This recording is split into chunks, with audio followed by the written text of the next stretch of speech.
this right here, stuff like this, causes some of the biggest controversy I see on social media, and the amount of ignorance displayed in the comments is astounding.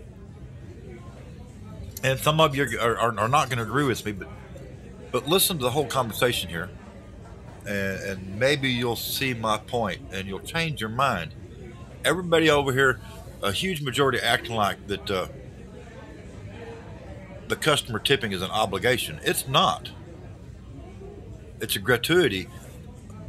And then you have companies like this that are going to try to force me to give you a tip because I'm grateful. That's not how it works, folks. And the only reason they get away with these models is because you let them.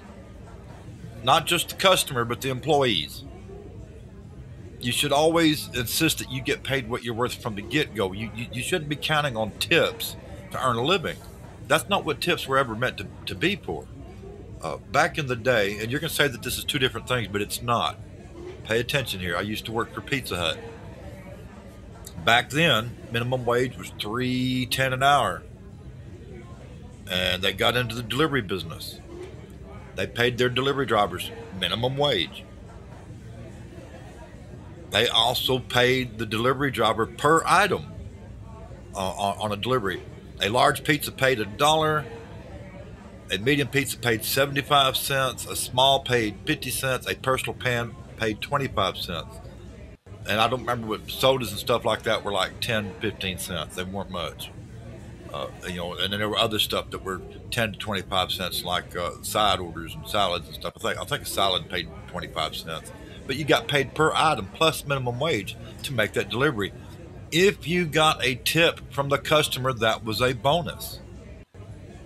And as a delivery driver back then, I made a very good living.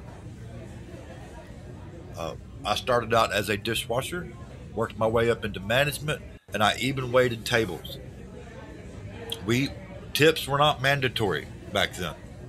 And we had a girl working for us, a cute little thing, should have done very well as a waitress, but she was always complaining that she never got any tips.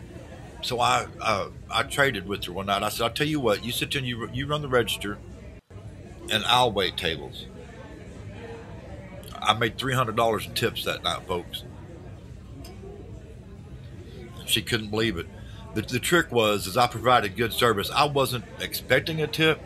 I didn't begrudge my customers on the grounds of how much of a tip they did or didn't leave. That tip did not play in the picture.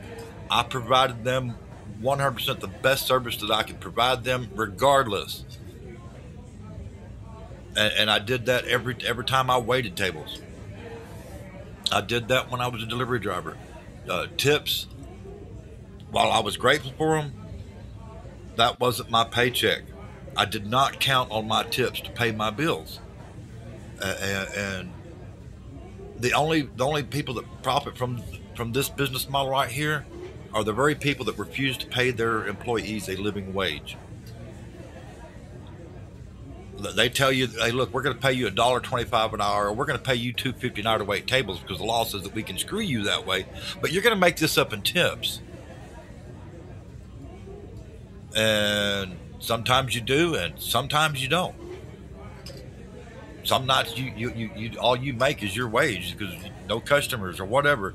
Other nights you make a killing because there's people come in and the money's throwing like free wine. And that business is the only one that really profited either way because they didn't have to pay you a living wage. And I get so upset with people that are so. I just don't even have. I don't even have the words for their attitudes. They act like that customers are obligated to tip, and to the point where they're like, well, if you can't afford to tip 18% or you can't afford to tip 25%, you shouldn't go out. If you can't afford to tip, you shouldn't order for delivery. Hold up a minute. Regardless of whether that customer tips or not, they're a customer supporting your business, the business that you work at. It is not their fault if that business is not paying you a living wage. I personally, I walk in and I see that sign right there, I'm going to turn around and walk my ass right back out the door. Because here's the reality. I don't need that business. I don't need that restaurant. I don't need that bar. I don't need that delivery service. I am perfectly able to have a good time without any of them. That business cannot survive without the customer. Y'all are looking at it all wrong. That business cannot survive without good employees. So it's up to that business to pay their employees a decent wage, to make sure that they're happy doing their job. And if the employee is happy, they're happier about doing said job, they do a better job, and everybody wins, including the customer. And that's my point. And there's going to be so many people that argue and tell me that I'm wrong, and I'm not. I have been on both sides of this argument. I have waited tables. I have been a delivery driver. I've been management. I've worked for good businesses. I've worked for bad ones. And there's several places right out here in West Texas, of all places, that paid their employees a living wage. They're paying their dishwashers $13 to $15 an hour. They're paying their wait staff $13 to $15 an hour, and them places are flourishing. You go in, the service is wonderful, the food is good, the employees are happy, and happy employees make happy customers, and happy customers make a happy business. And that's what it's all about, folks.